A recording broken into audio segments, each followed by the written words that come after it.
Akalar, ходовой boksimizda Malibu 2 mashinasini ko'rasiz, ko'tarib qo'yganimizda polniy ходовой qilyapti.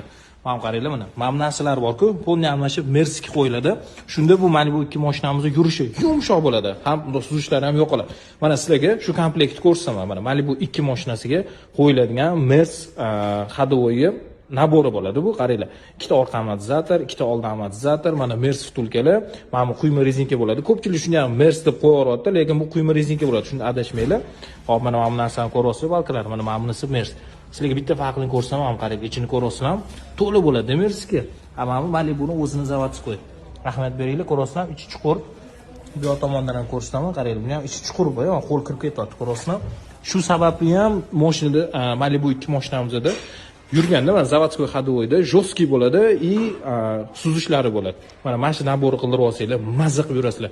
Mana bu narsa bor-ku, ko'pchilik akalarimiz qiziqqan narsa, bu Gentrani ruli bor. Ana bitta barmoqda qaytaramiz-ku, o'shani mana tayyor. Shunday kelasizlar akalar, mashinalarni shunday topshirasizlar. 2-3 soatda xudo xolasa mana shu Mercedes pulga hammasini tayyorlab beramiz. Mana bu rulli ham bor, başqa tez qilib beramiz. Tayyorlari bor, kutib qolmaysizlar. Ko'pchilik joyda kelishyapti, akalar aytishyapti, shu 1 kun, 2 kunga olib qolishyapti. Bizda tez bitadi. Tanlovda adashmanglar, mana pastki nomer qoldiramiz, bemalol murojaat qilishingiz mumkin.